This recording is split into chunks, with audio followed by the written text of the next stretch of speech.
Assalamualaikum warahmatullahi wabarakatuh.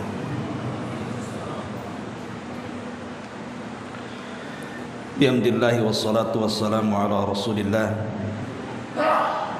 wa ala alihi wa sahbihi wa mawalah wa la hawla wa la quwwata illa billahi wa ba'd. Alhamdulillah, di malam hari ini sekalipun cuaca kurang bersahabat, tetapi hujan bagian daripada rahmat Allah subhanahu wa ta'ala tidak menyurutkan kita untuk duduk di majelis ilmu. Salawat dan juga salam kita hadiahkan kepada Rasul kita Nabi besar Muhammad sallallahu alaihi wa ala alihi wasallam. Kita lanjutkan kembali kajian kita, masih membahas kitab Tauhid, dan kita masuk pada bab minasyirki iradatul insani bi amalihi dunya. Bab merupakan kesyirikan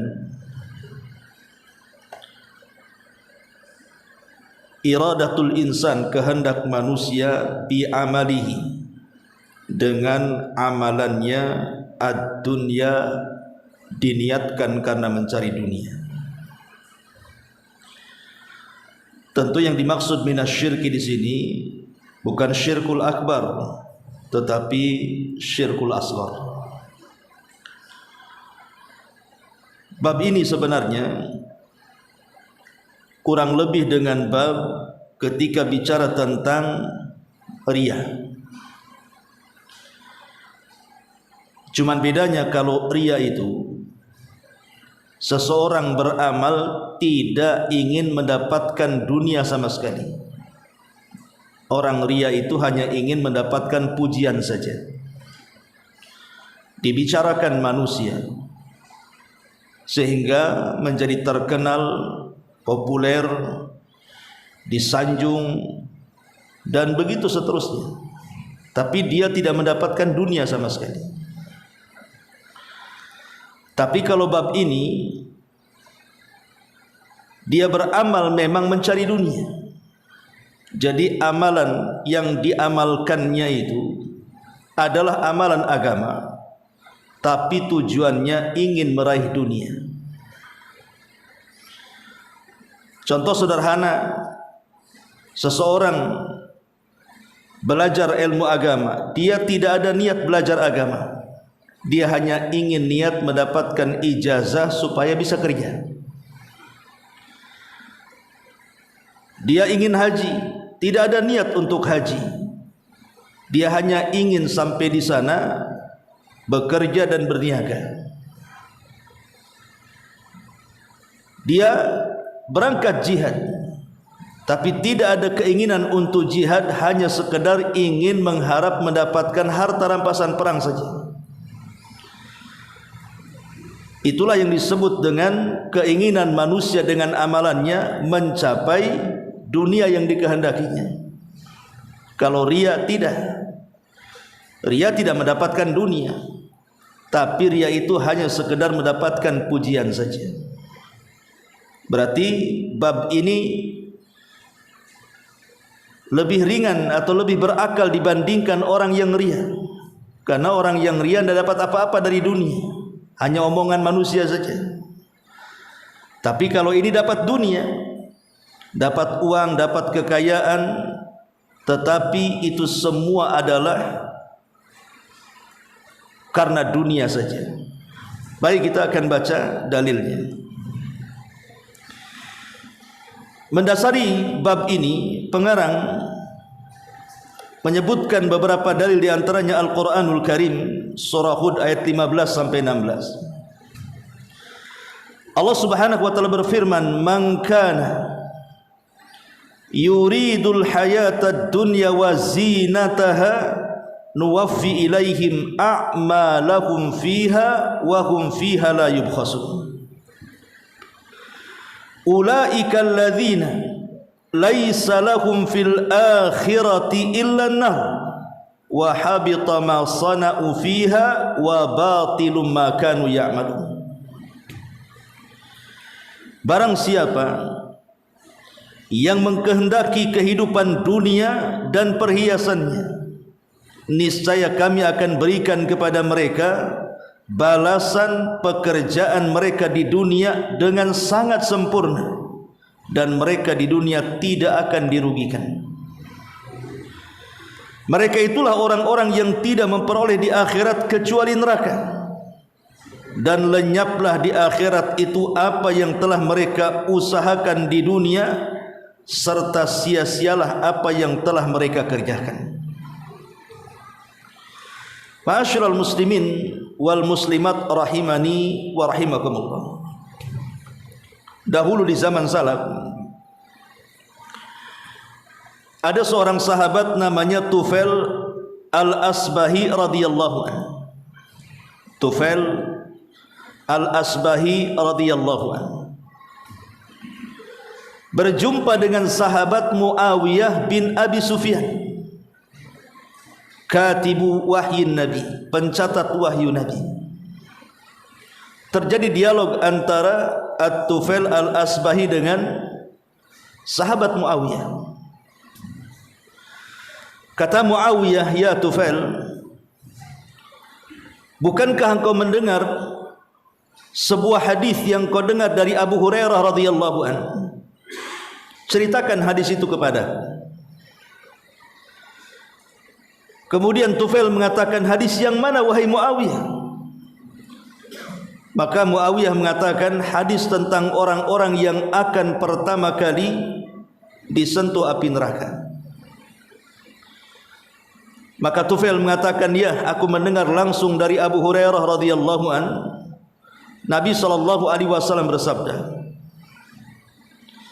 bahwa manusia yang pertama kali disentuh api neraka adalah 3 kelompok.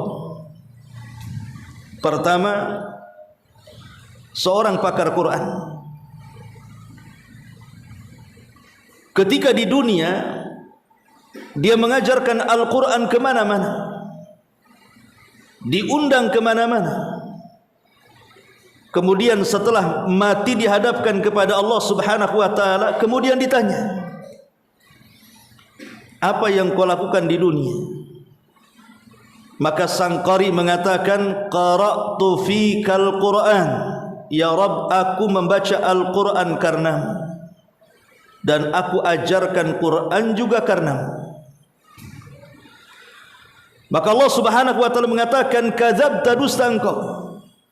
Engkau membaca Quran itu liyuqal anta qari. Engkau membaca dan mengajarkan Quran itu agar manusia mengatakan engkau ini seorang qari, seorang pembaca Quran yang handal. Faqad qil, dan itu sudah diketahui seperti itu. Kemudian Allah subhanahu wa ta'ala mengatakan kepada para malaikatnya, seret orang ini, masukkan ke dalam neraka. Kemudian kelompok yang kedua yang dipanggil adalah seseorang yang rajin sedekah selama di dunia. Tidak ada tempat yang layak untuk diberikan sedekah, dia sedekahkan hartanya di situ. Dia tidak bakhil, dia tidak medit, dia sangat dermawan. Ketika meninggal dihadapkan ke hadapan Allah subhanahu wa ta'ala, Allah mengatakan, apa yang kau lakukan di dunia? Maka dia mengatakan, ya Rabb, saat aku di dunia, aku ini ahli sedekah. Tidak ada tempat-tempat yang layak untuk ku sedekahi, pasti ku sedekah di situ. Tapi Allah mengatakan, apakah sedekah itu karenaku? Dia mengatakan, ya. Tasaddaqtu fika ya Rabb, aku sedekah karenamu. Maka Allah mengatakan, kadzabta, dustakan. Engkau bersedekah itu liyuqal annaka jawad, supaya manusia mengatakan bahwa engkau ini seorang yang sangat dermawan. Engkau hanya ingin mendapatkan pujian manusia saja. Maka Allah katakan kepada para malaikat, ambil orang ini, lempar ke dalam neraka. Kemudian kelompok yang ketiga, saat di dunia dia berjihad, dia menerobos medan tempur, kemudian dia meninggal sebagai syahid.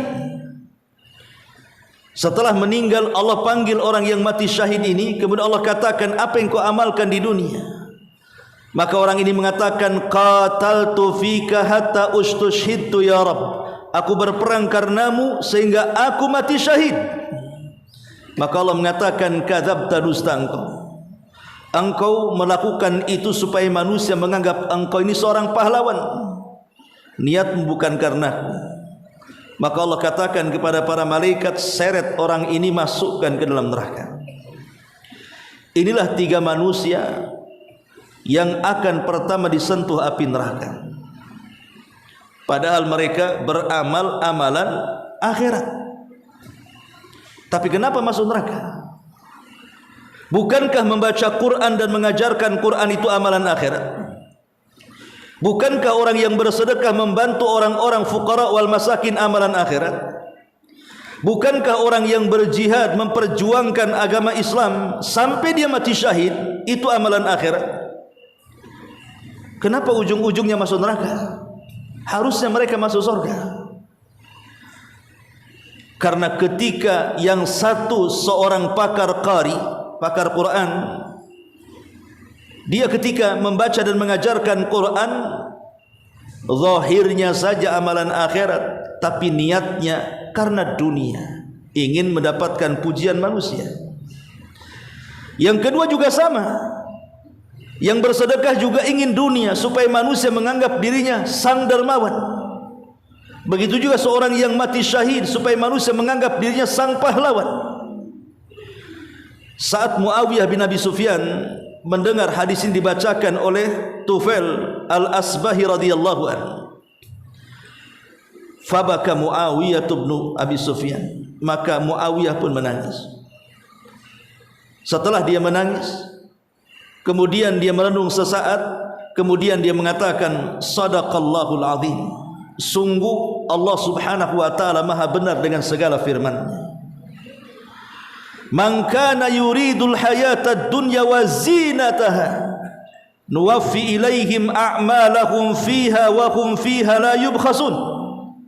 Kemudian Muawiyah membacakan ayat ini, barang siapa yang menghendaki kehidupan dunia dan perhiasannya, niscaya kami berikan kepada mereka balasan pekerjaan mereka di dunia dan mereka tidak pernah dirugikan.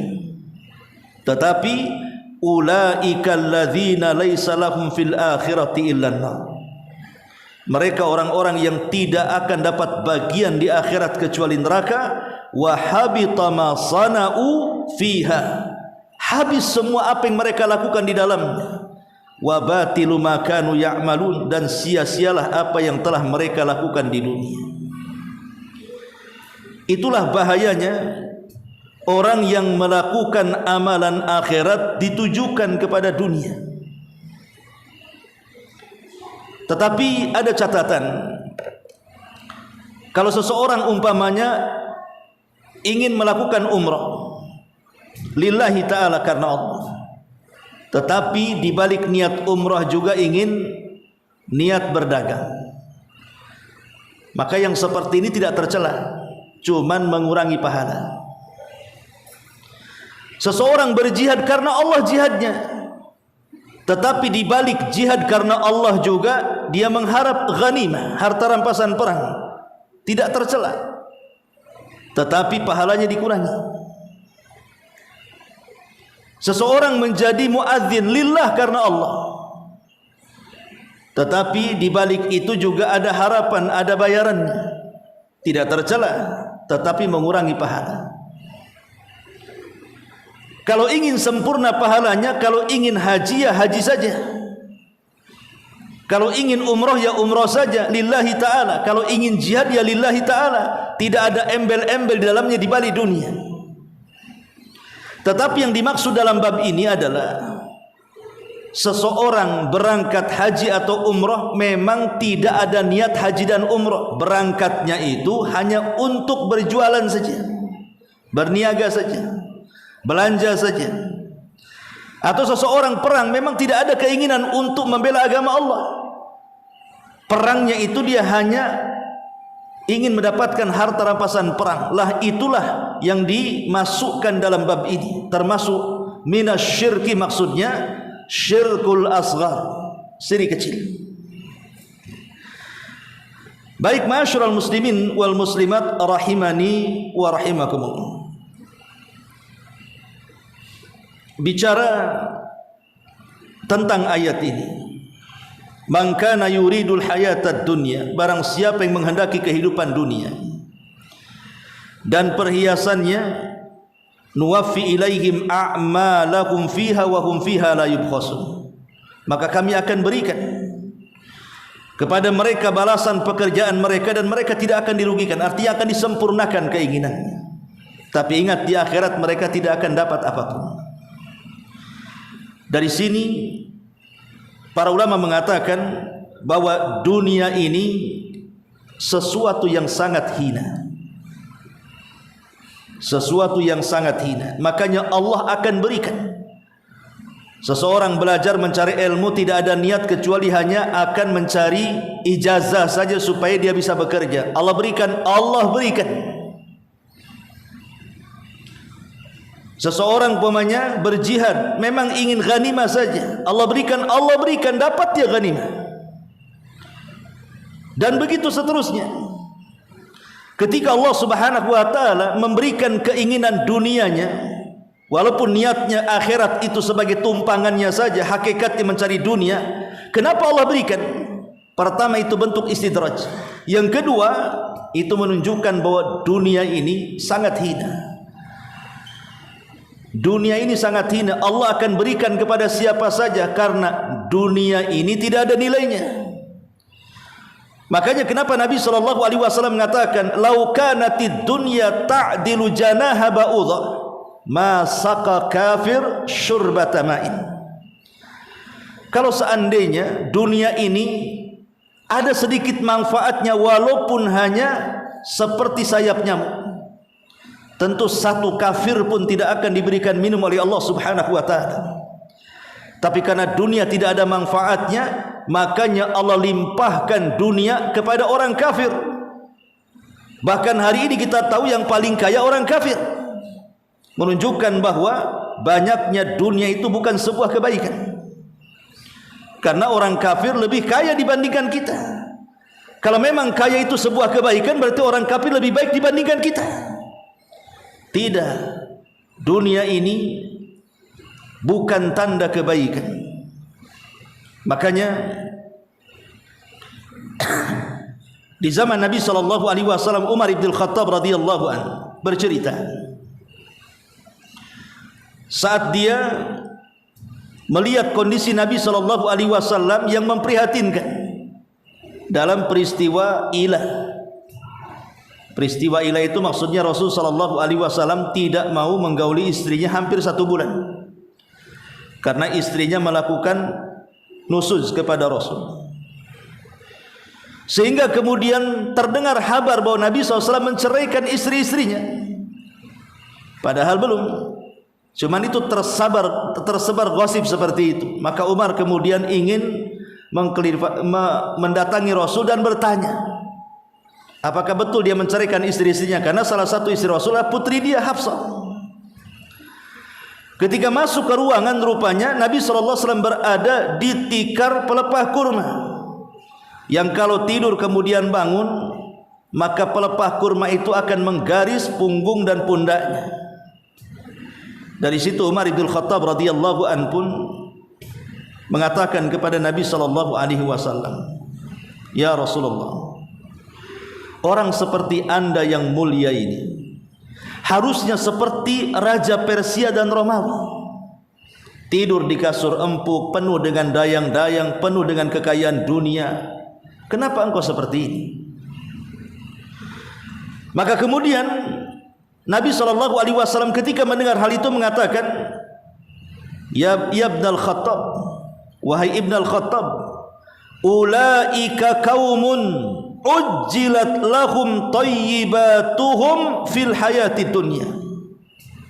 Wahai Ibn al-Khattab, wahai Umar, mereka orang-orang kafir itu, Persia dan Romawi itu, mereka adalah orang-orang yang disegerakan untuk mereka kebaikan mereka hanya dalam kehidupan dunia saja. Apakah kamu redha dengan dunia dan melupakan akhirat ya Ibn al-Khattab? Sesungguhnya bagi kita akhirat bukan dunia. Makanya Nabi SAW mengatakan, mali walid dunya. Apa urusanku dengan dunia, kata Rasul. Dunia ini seperti orang yang safar, kemudian duduk di bawah pohon bernaung, kemudian pergi lagi. Makanya Rasul mengatakan kepada Ibnu Umar, kun fid dunya ka'annaka gharib au abiris sabil. Wahai Ibnu Umar, jadilah di dunia ini seperti orang asing atau seperti yang melintas jalan saja. Karena dunia bagi seorang mukmin itu sijen, dia penjara. Tetapi bagi orang kafir dia adalah surga. Sebagaimana Nabi SAW mengatakan, ad-dunya sijnul mu'min wa jannatul kafir. Dunia ini penjara bagi orang-orang yang beriman, tapi surga bagi orang-orang kafir. Makanya dalam bab ini, kalau seseorang kemudian mengejar dunia dan meninggalkan akhirat, hakikatnya dia mengejar yang hina dan meninggalkan yang mulia. Buat apa kita meninggalkan yang hina sementara meninggalkan dunia? Seperti kita mengejar setetes air di ujung jarum, sementara lautan yang tidak ada tepinya kita tinggalkan.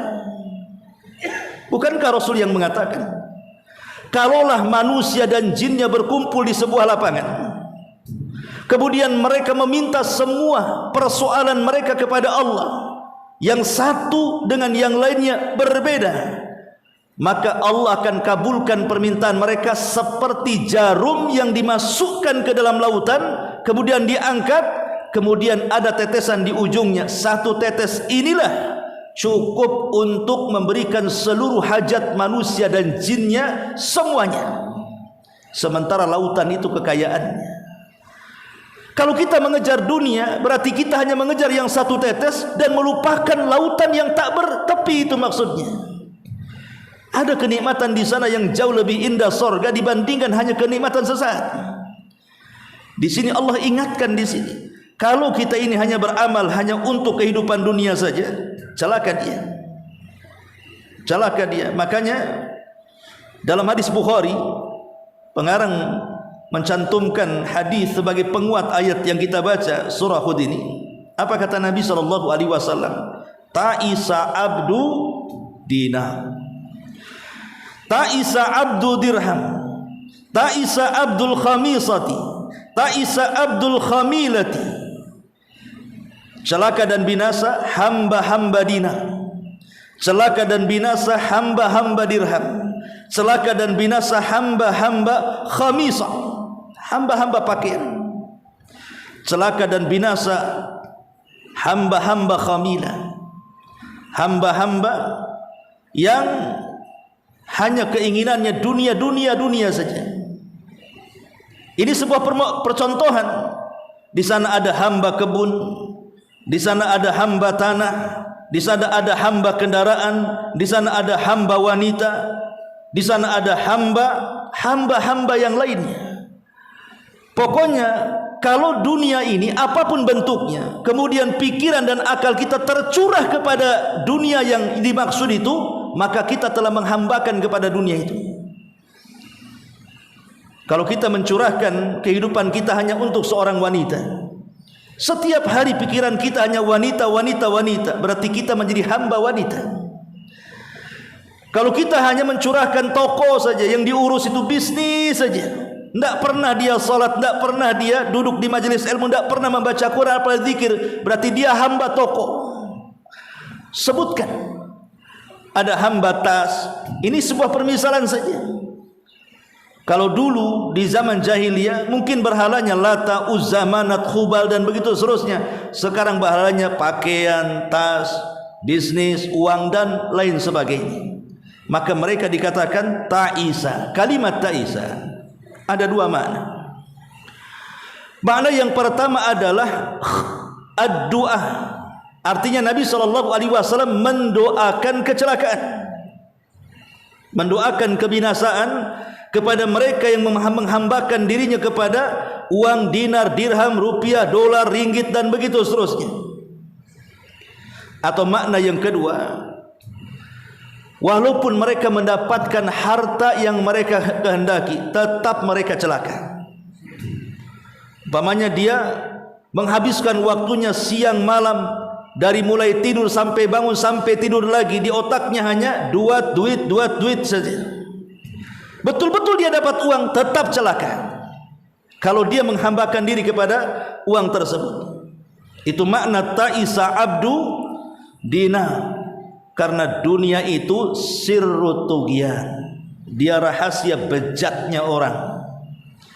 Betapa banyak orang-orang ketika miskin masih baik dia, tapi ketika kaya nampak sombongnya, nampak ujubnya, nampak zalimnya. Makanya ulama mengatakan al-malu sirru tughyan, harta itu rahasia bejatnya manusia. Dari sini Allah mengatakan kalla innal insana la yatgha an ra'ahu istaghna. Sekali-kali manusia jangan seperti itu. Jangan mudah melampaui batas apabila Allah bukakan kekayaan kepadanya. Dan itu sudah banyak contohnya. Qarun dulu miskin, kaya jadi bejat, ya kan? Ma'asyiral muslimin yang dimuliakan Allah Subhanahu wa taala. Kemudian Nabi SAW mengatakan in u'tiya ar-radiya wa illam yu'tu sakhita wa illam yu'ta sakhita. Kata Nabi SAW, jika dia diberi, maksudnya dikasih dunia, jika dia diberi, dia redha. Tapi kalau dia tidak diberi dunia oleh Allah Subhanahu wa taala, sakhita, dia pun marah. Itulah hamba dunia. Kalau ada dunia tenang hidupnya, tenang. Tapi kalau tidak diberi dunia, putus asa dia. Lah hamba-hamba dunia seperti ini. Jadi marah dan tidaknya itu hanya urusan dunia saja. Kemudian Rasul mengatakan ta'isa wantakas wa idza syika falan takash. Kata Nabi SAW, celakalah ia dan tersungkurlah ia apabila terkena duri, semoga tidak bisa mencabutnya. Maknanya kalau orang sudah masuk dalam kubangan dunia akan sulit mendapatkan taufik dari Allah Subhanahu wa taala. Dia makin keseret dan susah mendapatkan hidayah. Coba betapa banyak orang-orang yang disukseskan bisnisnya sampai di usia tua dia. Anggaplah usia dia 60 tahun ke atas. Bisnis sudah banyak, uang sudah melimpah. Kalaupun dia pensiun, boleh jadi sampai kematian dia tidak akan habis tuh uangnya. Boleh jadi menjadi ahli waris 7 turunan cucunya. Tapi betapa banyak orang-orang yang sudah sepuh, ketika di bisnisnya kemudian disukseskan oleh Allah, tidak pernah nampak dia di masjid, tidak pernah nampak di majelis ilmu, tidak pernah tangannya memegang Quran dan berzikir kepada Allah Azza wa Jalla. Kesibukannya hanya datang ke sana meresmikan sini, datang ke sana meresmikan sini, pertemuan di hotel sana, hotel sini, memperluas cabang dan begitu seterusnya. Orang kalau sudah masuk ke dunia akan kesedot. Ibarat duri kalau sudah nancap susah dicabut, kata Rasul. Ya. Makanya Rasul mengatakan wa idza syika falan taqash. Kalau sudah tertancap susah tuh dicabut tuh. Karena ada dua perkara yang tidak mungkin manusia puas untuk mencarinya. Pertama talabul mal, yang kedua talabul ilmi. Dua perkara tidak mungkin puas dicari. Pertama mencari harta tidak akan puas. Walaupun kita berkeinginan, kalau saya sudah punya rumah, sudah punya kendaraan, bagi saya sih cukup. Kata siapa? Setelah Allah kasih rumah, kasih kendaraan, minta lagi 1 rumah, minta lagi 2 rumah. Ini tanah kosong siapa, dijual atau enggak nih? Dia terus akan mengejar kan. Sama juga dengan orang yang cinta dengan ilmu, makin digali makin bodoh, makin digali makin bodoh, makin luas makin luas makin luas, sehingga lupa kalau dia menghabiskan usianya untuk menggali ilmu itu. Inilah doa Nabi SAW wa idza syika falan taqas. Dan ini sangat bahaya. Kalau sudah masuk terjerembab ke dalam dunia, akan sulit untuk keluar dari situ. Kemudian Nabi SAW mengatakan tuba, ini kebalikannya. Tuba li abdin akhada bi anani farasihi fi sabilillah ash'atha ra'sa maghbaratan qadaman in kana fil khirasati kana fil khirasah wa in kana fis saqati kana fis saqah wa in ista'dzana lam yu'dzan lahu wa in syaffa'a lam yusyaffa'. Kata Nabi SAW, ini kebalikan daripada orang yang pertama ini. Tuba, tuba itu artinya sorga. Ada yang mengatakan pohon di sorga, intinya sorga. Keberuntungan tuba itu, beruntunglah, bahagialah ya. Siapa yang akan mendapatkan kebahagiaan itu? Bahagialah seorang hamba yang memacu kudanya berjihad di jalan Allah, kusut rambutnya, berdebu kedua kakinya. Bila ia ditugaskan pemimpinnya sebagai penjaga, dia setia berada di pos penjagaannya. Dan bila ditugaskan di garis belakang, dia akan setia di garis belakang.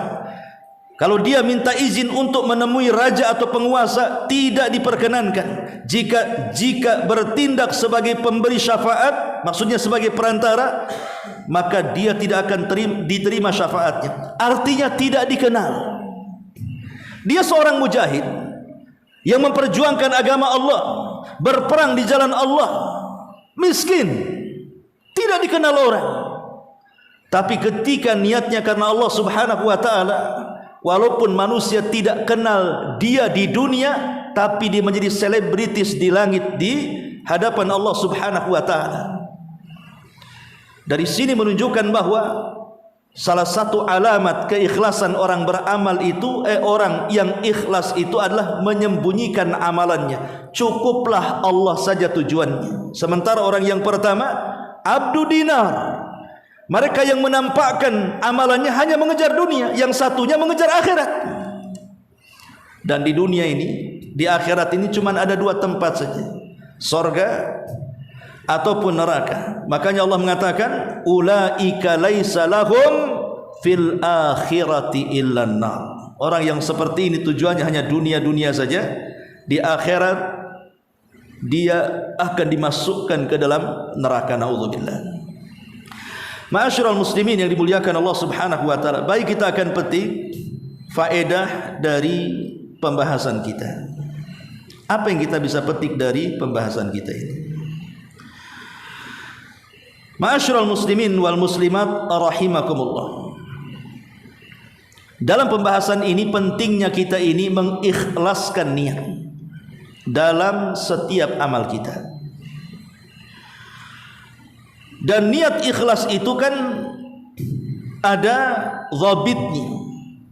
Dhabit itu artinya ada kaedahnya. Seperti apa orang yang beramal itu ikhlas? Pertama, alla ya'mal min ajli an yarahun nas. Beramal bukan karena ingin dipandang manusia. Orang yang ikhlas adalah orang ketika beramal tujuannya bukan untuk dilihat, dibicarakan oleh lisan-lisan manusia, alias tidak riya dan sum'ah. Yang kedua, alla yata'allaq qalbuhu bimadhin nas au dhammihim lahu. Hatinya tidak terpengaruh dengan pujian manusia atau celaan manusia kepadanya. Bagi dia pujian dan celaan itu sama saja. Tidak menjadikan pujian besar kepala, tidak menjadikan celaan kecil pula badan kita, merasa terhina. Jadi sama saja di mata dia. Karena hati orang baik itu tidak mungkin berubah.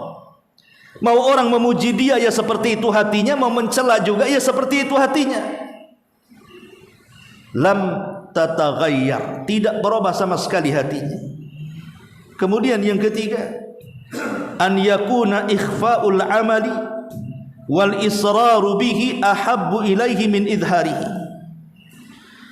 Menyembunyikan amalan atau menyamarkan sebuah amalan lebih dicintai bagi dia dibandingkan menampakkannya. Jadi kalau seandainya bisa disembunyikan, disembunyikan sama dia, dan itu lebih dicintainya dibandingkan harus tampakkan kepada manusia. Dan ini ciri orang ikhlas. Karena ciri orang yang tidak ikhlas itu selalu ingin ditampak-tampakkan amalan.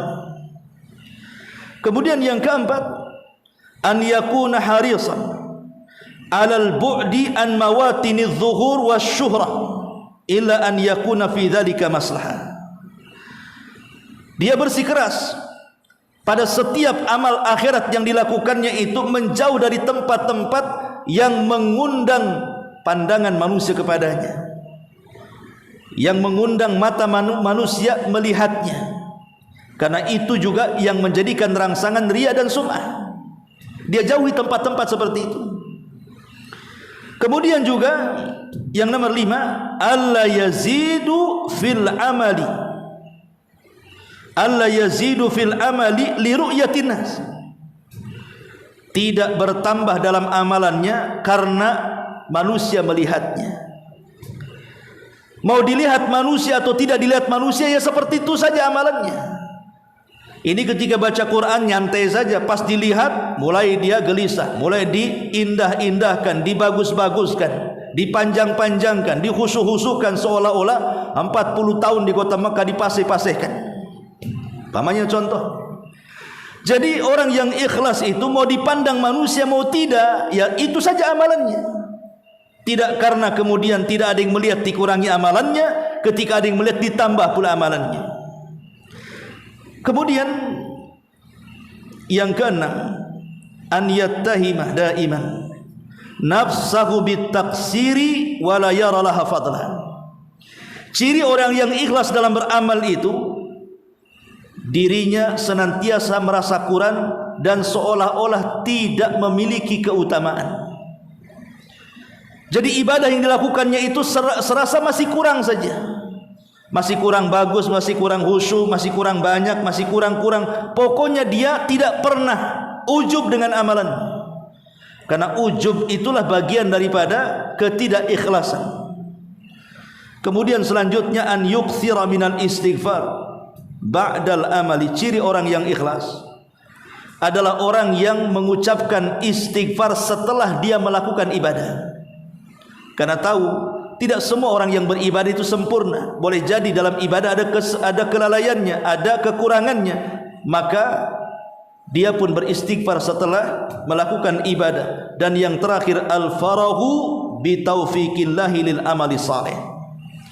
Kalau Allah berikan taufik kepada kita, kaki kita bisa melangkahkan ke majelis ilmu di sini, atau antum bisa melaksanakan salat duha, atau antum bisa bangun di tengah malam melaksanakan tahajud, bahagia. Jangan merasa sempit, karena itu taufik dari Allah subhanahu wa ta'ala. Bisa melangkahkan ke masjid untuk ngaji, itu kan taufik dari Allah. Betapa banyak kaki-kaki yang ada waktu, sehat badan, tapi berat dilangkahkan karena tidak diberikan taufik. Maka kalau kita diberikan taufik untuk melakukan ibadah, bahagialah dengan taufik itu. Jangan merasa berat dengan taufik yang Allah anugerahkan kepada kita. Inilah yang disebut dengan dhawabitul ikhlasi fil amali. Cara mengetahui orang ini ikhlas atau tidak saat beramal, seperti inilah yang dijelaskan oleh para ulama. Ma'asyiral muslimin wal muslimat rahimani wa rahimakumullah. Lalu bagaimana caranya? Terkadang kita ini kan, hati kita ini, saya, antum atau siapapun kan mudah terbolak-balik, ikhwan. Terkadang awalnya lillah, tahu-tahu li ghairillah. Awalnya khusyuk karena Allah, tahu-tahu khusyuk kepada selain Allah. Hati kita ini tidak mungkin tetap dalam satu kondisi. Makanya Rasul mengatakan, ya muqallibal qulub tsabbit qalbi ala dini. Wahai zat yang membolak-balikan hati. Artinya hati manusia itu terkadang terbolak-balik. Dalam beramal itu terkadang terbolak-balik. Tadinya ikhlas karena Allah, tahu-tahu li ajli dunia. Rupanya karena dunia saja. Disuruh jadi imam tetap karena Allah kan. Awalnya bagus ibadah, tapi ujung-ujungnya karena dunia. Menjadi muazin juga demikian, menjadi guru begitu juga, menjadi pendakwah begitu juga. Beribadah apapun, di situ ada kemungkinan niat kita berubah tuh. Maka siapapun yang dia menjadi imam, tidak ada keinginan untuk menjadi imam hanya karena ingin gajinya saja. Dia seorang muadzin, tidak ada keinginan untuk menjadi muadzin sebenarnya, hanya ingin gajinya saja. Atau seorang pendakwah, seorang dai, tidak ada keinginan mengajar berdakwah, hanya ingin dapat amplopnya saja. Atau seorang yang umroh, tidak ada keinginan umroh, hanya ingin berniaga saja. Atau orang yang berperang, tidak ada keinginan jihad, hanya ingin ghanimah saja. Itulah yang dimaksud bab ini. Seseorang beramal akhirat tapi tujuannya dunia. Ini masuk kepada syirkul asghar, syirik kecil. Karena mensyarikatkan. Tapi kalau menjama itu tidak masuk. Seperti yang saya contohkan di awal, menjama itu, saya menjadi imam lillah, saya ingin dapat pahala juga. Tapi satu sisi kan tidak mungkin juga saya bekerja, siapa yang jadi imam? Ya saya juga ingin gaji lah. Dan begitu umpamanya ya. Saya menjadi muadzin lillah, supaya saya dapat pahala dengan suara saya sehingga orang datang ke masjid. Tapi tidak mungkin juga kalau saya kerja di luar, saya jadi muadzin, ya saya juga mengharap gaji. Itu namanya menjamak namanya. Lah menjamak seperti ini, pahalanya berbeda dengan mutlak nggak apa-apa jadi imam. Saya jadi imam saja, saya sudah ada gaji dari luar. Saya jadi muadzin saja, saya sudah ada gaji dari luar. Saya pendakwah saja, saya sudah ada usaha dari luar. Itu akan berbeda pahalanya dengan orang yang menjamak karena Allah dan karena dunia. Tapi tidak tercela. Tidak tercela kalau menggabungkan itu. Yang tercela itu kalau tidak menggabungkan.